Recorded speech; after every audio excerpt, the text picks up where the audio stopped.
Qala, beliau menyampaikan, ma min ayyamin, tidak akan pernah ditemukan bilangan hari, al-amalus salihu fiha ahabbu ilallah. Ini intinya. Ma min ayyamin al-amalus salihu fiha ahabbu ilallah. Anda tidak akan pernah temukan bilangan hari yang sangat istimewa, spesial. Ya, dalam setahun cuman ini saja. Ketika amal soleh yang dikerjakan di hari-hari ini, ingat, amal soleh dikerjakan di hari-hari ini, ahabbu ilallah, semua amalnya akan naik statusnya menjadi dicintai oleh Allah subhanahu wa ta'ala. Dicintai, insyaallah. Kapan lagi antum beramal soleh dicintai Allah? Cek, antum barusan sholat subuh, tapi apakah sholat anda dicintai Allah? Belum tentu.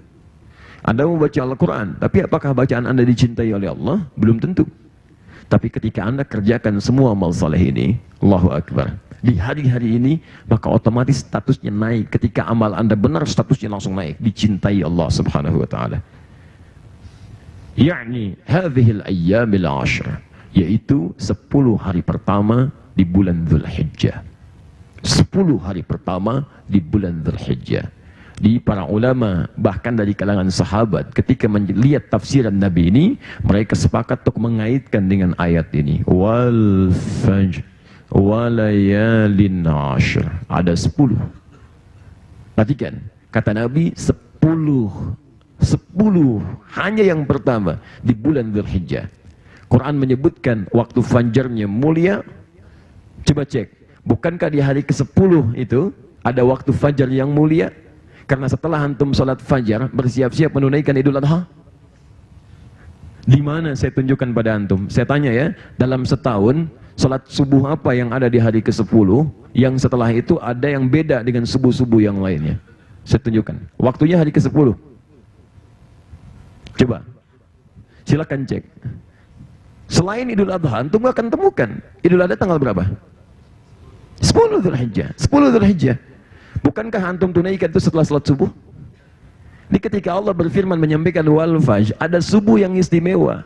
Kapan istimewanya? Karena bukan cuma kalimatnya didengar, doanya diijabah, zikirnya disertai malaikat. Karena setelah fajar langsung bersambung dengan amalan lagi yang luar biasa istimewanya. Cuman datang sekali dalam setahun. Coba, Idul Adha setahun berapa kali? Cuman sekali. Cuman sekali. Baik ya? Silakan perhatikan, disandingkan kalimat fajar dengan amalan setelahnya yang cuma berlangsung setahun sekali. Kapan lagi anda menemukan kalimat fajar ditunaikan salat subuh di dalamnya bersanding dengan amalan setelahnya, selain setahun sekali cuma di Idul Adha saja. Dan kalimatnya ditutup dengan kalimat fajar setelah disandingkan dengan malam-malam sampai malam ke-10-nya. Ini menunjukkan setiap harinya, hari pertama, kedua, ketiga, keempat, sampai 9, sampai malam ke-10 istimewa, sampai ke-10-nya istimewa. Maka hadis Nabi menunjukkan ada amalan-amalan saleh, tingkat-tingkat kebaikan yang ketika anda kerjakan di waktu itu sampai fajarnya, sampai hari ke-10-nya, maka amalan anda naik statusnya dicintai oleh Allah subhanahu wa ta'ala.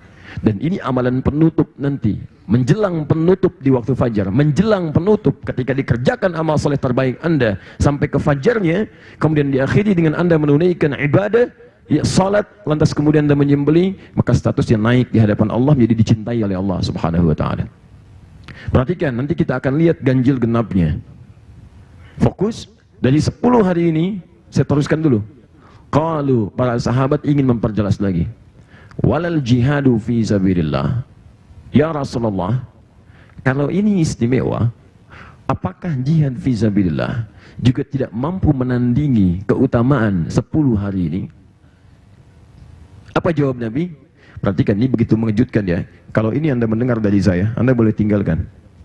Tapi kalau Nabi yang menyampaikan, di mana yang anda ragukan? Lihat kalimatnya. Qala walal jihadu fi sabilillah. Bahkan jihad fi sabilillah pun tidak akan mampu menandingi keutamaan di 10 hari ini. Yang menyampaikan Nabi. Lihat kalimatnya. Anda mau dengarkan sambil nelpon, sambil fokus, sambil lihat, tetap ini yang menyampaikan Nabi. Lihat kalimatnya. Qala walal jihadu fi sabilillah. Bahkan jihad fi sabilillah tidak akan bisa menandingi keutamaan 10 hari ini.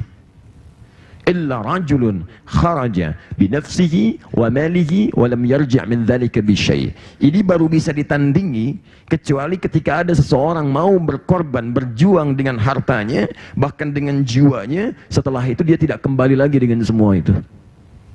Kalau Anda mau menandingi kesempurnaan ini, yang 10 hari ini, tentang kemuliaannya, maka silahkan Anda berjuang dengan jiwa, dengan harta, gak balik lagi, wafat dalam keadaan perjuangan itu. Ada yang berjuang dengan haji, dia datang dengan fisiknya, dia jual tanahnya, jual kebunnya, dia berangkat, dia meninggal di tanah suci. Masya Allah. Itu baru sebanding dengan ini. Ada yang kemudian ada panggilan jihad fisik misalnya, dalam kondisi yang dibenarkan oleh agama, dia berangkat dengan hartanya, dengan jiwanya, wafat, baru sebanding. Tapi di luar itu semua, ada tawaran kepada kita. Ini 10 hari. Yang nilainya luar biasa besar, tidak bisa disaingi kecuali dengan persaingan yang tadi kami sebutkan. Paham sampai sini? Baik.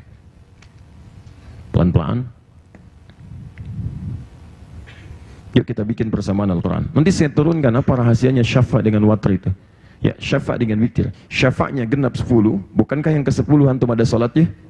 Ada korbannya dimulai di hari itu? Baik ya, istimewa kan? Di mana antum kemudian setelah salat berkorban? Selain Idul Adha? Baik, Idul Adha hari keberapa? 10. Korban dimulai pertama hari keberapa? 10. 10 genap atau ganjil?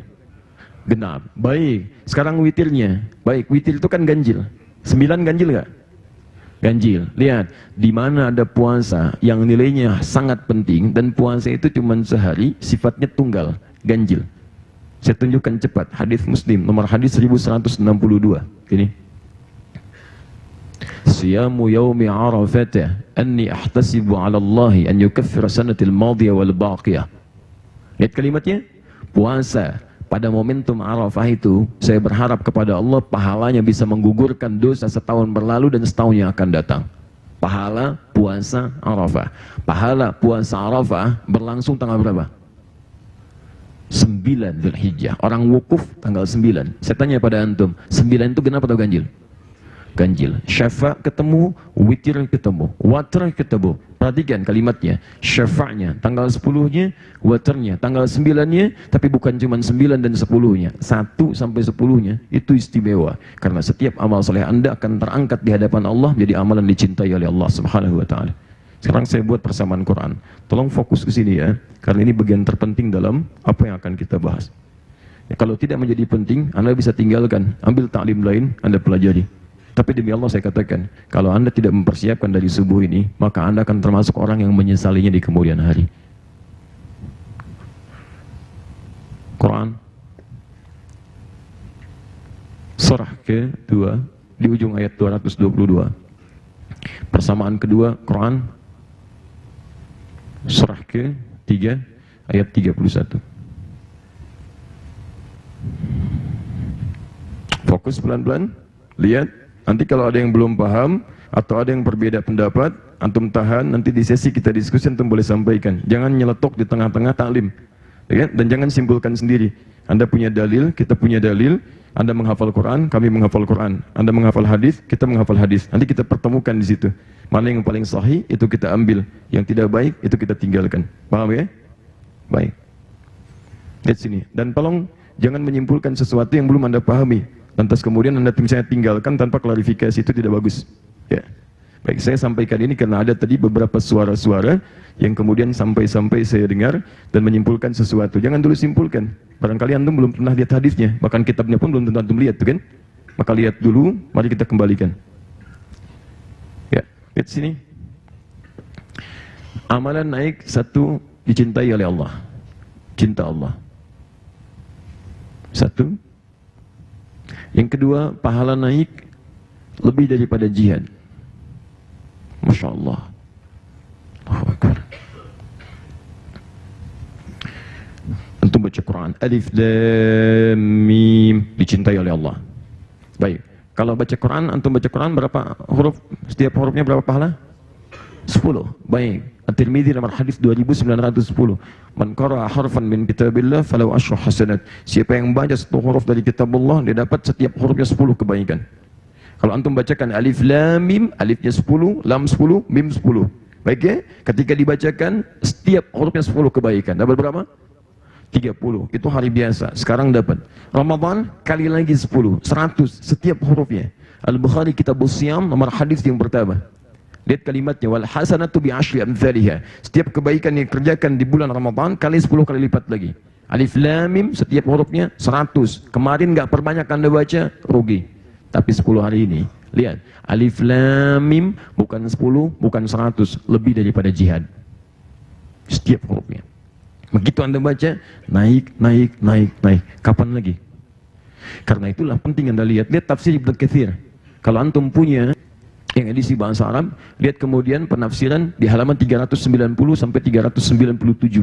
Bagaimana Ibnu Katsir kemudian merangkum pendapat para ulama sampai ada yang mengatakan 10 hari Idul Adha dinilai sebagian ulama itu bisa lebih penting daripada 10 hari-hari yang lainnya, bahkan 10 hari awal Ramadan. Silakan antum cek. Karena status pahalanya naik beda dengan yang sebelumnya. Jadi kalau antum mengejar fajar saja setiap hari dengan pahala yang tidak lebih daripada ini, luar biasa semangatnya, maka bagaimana dengan orang yang mengejar ini? Antum diberikan Lailatul Qadar 1 malam, antum kejar luar biasa. Ini 10 malam, masa nggak antum manfaatkan? 10 malam. Ya. Naik statusnya ini. Sekarang lihat persamaannya, saya turunkan yang ini. Cinta Allah. Allah kalau mencintai seorang hamba, kita ambil Quran surah ketiga ayat 31, paling kiri sebelah atas. Qul in kuntum tuhibbunallaha fattabi'uni yuhibbukumullah. Persamaannya wa yaghfir lakum dzunubakum. Allahu akbar.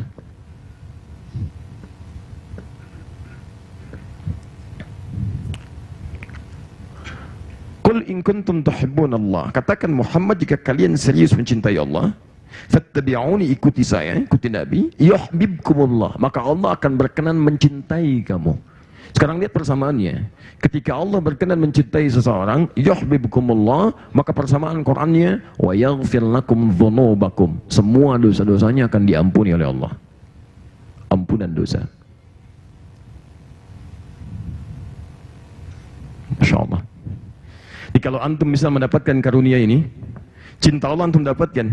Ya, baca Quran, salat dicintai Allah, segala dicintai Allah, Allahu Akbar. Begitu antum kerjakan, dosa antum digugurkan oleh Allah Subhanahu wa taala, amalan antum naik senilai dengan jihad, kemudian ini cinta Allah diturunkan. Ya, ini tidak mudah ya, ini tidak mudah. Ini biasanya didapatkan bagi orang-orang taubat. Orang-orang taubat ketika bertobat dicintai oleh Allah, baru ampunan diberikan. Dalilnya Quran surah kedua Al-Baqarah di ujung akhir ayat ke-222. Ujung ayat 222. Lihat kalimatnya, Allah. Innallaha yuhibbut tawwabin. Allah sangat mencintai orang taubat. Jadi begitu taubat dicintai oleh Allah. Taubat yang benar. Ya, Anda taubat, ada orang pernah mau ke majelis ilmu, setiap langkah dia bertaubat. Begitu dia berjalan, dia pernah melakukan maksiat, bunuh 100 orang. Ya, ownernya luar biasa, mabuk macam-macam. Dia mau bertobat. Begitu dia berjalan, dia tobat, setiap langkahnya. Begitu dia bertobat, rumus ini berlaku. Cinta Allah diturunkan. Begitu cinta Allah diberikan, rumus yang kedua berlaku. Diampuni semua dosa-dosanya. Allahu Akbar. Belum sampai dia ke majelis ilmu, di pertengahan dia meninggal. Begitu meninggal dunia di pertengahan, apa kalimatnya? Lihat kalimatnya. Thumma yudrikul maut faqad waqa ajruhu 'ala Allah. Maut datang menjemputnya, pahalanya telah ditetapkan oleh Allah. Dosanya diampuni, pahala diberikan, kata Nabi diriwayatkan dakhalal jannah, masuk surga dia. Anda bisa bayangkan seorang pemabuk, pembuat onar, kemudian pernah bunuh 100 orang, mau ke majelis ilmu, setiap langkahnya dia bertobat, tengah jalan meninggal, belum sampai ke tujuan, masuk surga. Dosa diampuni, cinta Allah didapatkan. Antum nggak pernah bunuh orang, jarang mabuk, bahkan tidak pernah mabuk, lihat kalimatnya. Mungkin masa lalu pernah melakukan hal-hal yang tidak baik, tapi tidak senilai dengan orang tadi. Antum nggak pernah bunuh orang, mabuk tidak pernah seperti orang tadi, bahkan tidak pernah mabuk di antara antum. Masya Allah, nggak banyak berbuat onar, dan sampai di majelis ilmu, masa nggak bisa masuk surga? Orang lain pilih rekreasi, orang lain pilih senang-senang, orang lain pilih liburan, antum mau ta'lim, datang ke majelis ilmu, sampai di sini, masa nggak dapat? Ini yang paling indah. Saya mau kembalikan ke sini, ada 3 peluang besar ini yang bisa kita dapatkan di hari-hari itu. Nah, ini yang mau kita turunkan. Nanti kalau ketinggalan catatan, jangan khawatir ya. Insya Allah saya bawakan, barangkali walaupun agak terbatas, nanti buku-buku untuk amalannya. Sampai menuju ke Idul Adha-nya, sampai bahkan nanti ke persiapan sholat dan kurbannya. Nanti insya Allah terangkum dan saya nanti tunjukkan contohnya setelah saya uraikan beberapa bagian ini. Saya hapus dulu. Baik, kita sepakati dulu ya. Kalau sepakat, nanti kita coba teruskan. Kalau nanti ada yang kurang, nanti kita coba sempurnakan. Saya tanya, antum ingin dapat cinta Allah? Baik, yang kedua, ingin punya pahala senilai jihad. Taib. Yang ketiga, perhatikan yang paling penting, ingin dapat ampunan Allah?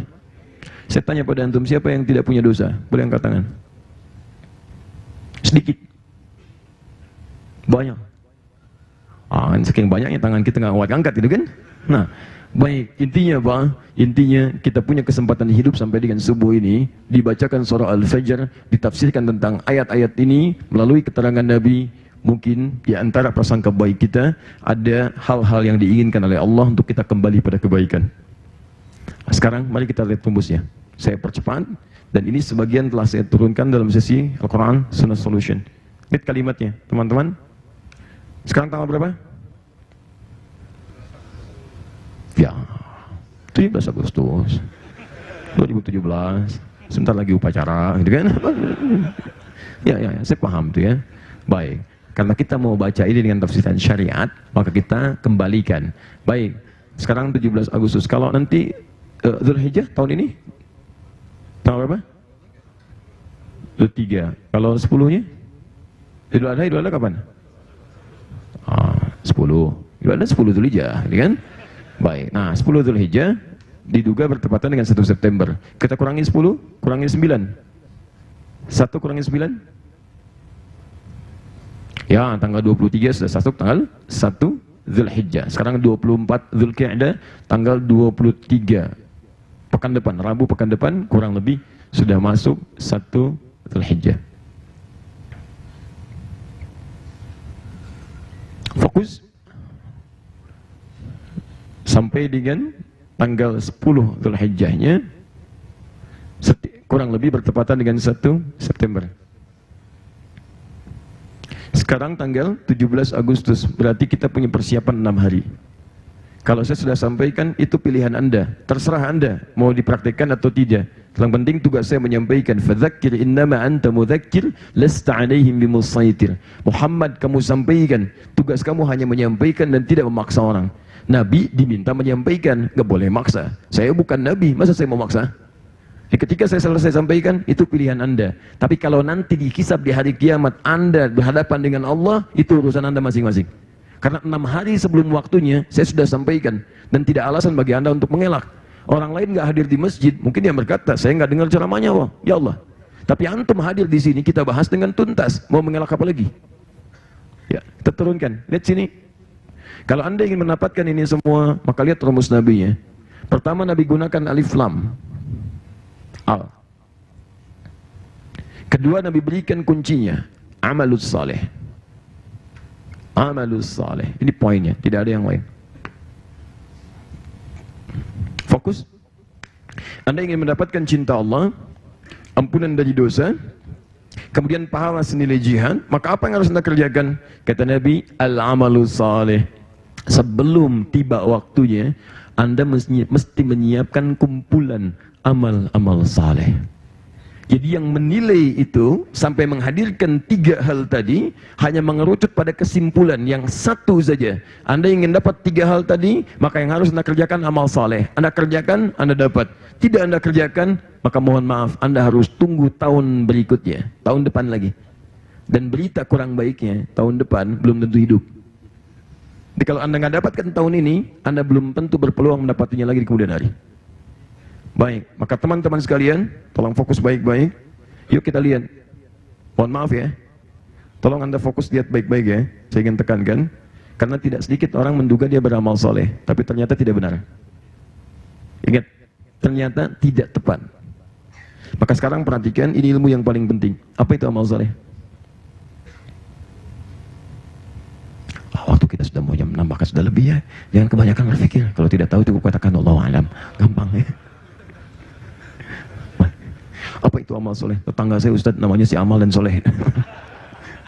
Ya Allah. Masya Allah. Allahu Akbar. tenang ya, biasanya ada sarapan setelah ini ya tuh. Kalau masih lemas, insya Allah. Bis malamnya tahajud, luar biasa ya. Dipanggil adzan ngantuk, ya, luar biasa. Lihat sini, amal saleh, saya ambil dari kata saleh dulu ya. Ini amal sudah sepakat. Semua jenis pekerjaan, aktivitas. Salih, tidak ada tafsiran lain. Yang dipandang baik oleh Allah Subhanahu wa Ta'ala. Saya ulang. Amal setiap jenis aktivitas yang dipandang baik oleh Allah Subhanahu wa Ta'ala. Jadi yang menilai baiknya Allah, bukan kita. Anda mengerjakan sesuatu menurut Anda baik, menurut Allah tidak. Maka ketika menurut Allah tidak baik, maka status pekerjaan Anda tidak menjadi amal soleh di sini. Sekalipun yang Anda kerjakan seperti ibadah. Ya, saya katakan seperti ibadah karena harusnya jadi ibadah yang soleh. Tapi mohon maaf, menurut Allah itu nggak soleh dan nggak dinilai sebagai ibadah. Kita ambil contoh, sholat ibadah bukan? Ibadah, bagian dari amal soleh tidak? Seharusnya jadi amal soleh, tapi ada orang sholat malah dicela oleh Allah. Bukan cuma nggak soleh, Allah marah. Lihat, fawailul lil musallin, celaka orang sholat. Disebut celaka. Bukan cuma dengan sholatnya dia, awas, tidak menghasilkan amal soleh, tapi disebut celaka. Kalau yang sholat saja ada yang celaka, apalagi yang nggak sholat? Yang sholat ada yang celaka, apalagi yang tidak sholat. Kenapa? Karena sholatnya tidak soleh. Alladzina hum an salatihim sahun, alladzina hum yura'un. Yang lalai dalam sholatnya, di antara yang menyebabkan dia lalai, dia ria. Karena ingin dinilai oleh orang lain. Yang nilai bukan Allah. Jadi ketika antum disebut baik oleh orang lain, tapi Allah kemudian tidak senang dengan apa yang antum kerjakan, maka status amalnya bukan amal saleh, sekalipun terlihat seperti ibadah.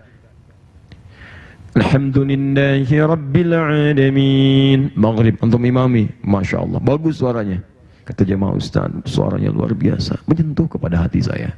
Masuk ke dalam diri antum, setan ikutan. Begitu Isya, jadi berubah, madnya dari 2 jadi 6. Alhamdulillahi Rabbil Alamin. Oh, Masya Allah, berubah. Lihat, yang antum bacakan seperti kelihatan baik, tapi Allah nggak suka. Antum jadi makmum, tambah imamnya kurang soleh, makmumnya berantakan. Begitu mau berangkat, Masya Allah, motor mulai dipakai, baru beli kemarin, motorin komplek. Akhi, ayo berjamaah, kapan lagi kita nggak berjamaah? Pim, jamaah gitu kan? Masya Allah, kemarin enggak, waktu belum punya motor. Sekarang belok, puter, Masya Allah, dia nggak tahu kalau kebanyakan lagi ke puncak. Berangkat. Yang poin penting, lihat, begitu masuk sholat, ria, habis. Maka mohon maaf, amalan yang antum sebut amal saja diduga soleh, kata Allah tidak. Maka kita mesti keluarkan apa jenis-jenis amalan yang disebutkan dalam Al-Quran bisa menjadi amal soleh dan seperti apa mengerjakannya. Ini poin terpentingnya. Jelas? Baik. 1. Yuk kita mulai rumusnya. Rumus pertama. Sesuatu yang disebut amal saleh dinilai baik oleh Allah selalu diawali dalam Al-Quran dengan rumus yang pertama, yaitu rumus iman. Iman. Saya ulang, rumusnya rumus iman.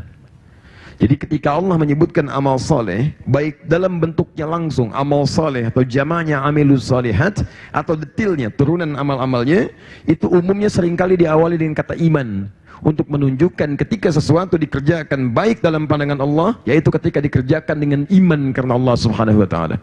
Nanti kita turunkan maksud kalimat iman itu. Baik, mari kita lihat, kita ambil contoh. Misal, kalau Anda ingin cari jenis amal saleh dalam Al-Quran, maka turunannya temukan kalimat iman, setelah itu Anda temukan kalimat amal salehnya. Wal 'asr innal insana lafi khusr illa alladzina amanu wa 'amilus shalihat. Perhatikan, setelah kalimat iman, amal saleh. Jenisnya apa saja? Turunkan detailnya. Pokoknya cari kalimat iman dalam bentuk apapun. Mau iman, mukminun, yu'minun, amana, amanu, sepanjang kalimat iman itu pasti setelahnya amal saleh. Lihat kalimat iman pertama, Al-Baqarah ayat 3. Alladzina yu'minuna bil ghaib wa yuqimunas shalah. Salat. Salat. Wa mimma razaqnahum yunfiqun, infaq. Walladzina yu'minuna bima unzila ilaik, interaksi dengan Al-Quran, disebut amal saleh. Gabungkan ketiganya, misal Quran surah kedua ayat 183. Ya ayyuhalladzina amanu kutiba alaikumus syiyam, puasa. Puasa. Teman-teman, lihat kalimatnya, disebutkan dengan kalimat iman. Sebelum disebutkan amalan-amalan ini cuma contoh saja, maka Allah memulai dengan menghadirkan kalimat iman sebelumnya. Jadi kalaupun Anda nanti mengerjakan sholat di 10 hari ini, kemudian Anda coba infak 10 hari ini, Anda baca Al-Quran, bahkan Anda puasa, tapi Anda nggak kerjakan iman karena Allah Subhanahu Wa Taala, maka tidak ada nilainya di hadapan Allah. Paham sampai sini? Baik. Satu, rumusnya kerjakan dengan iman.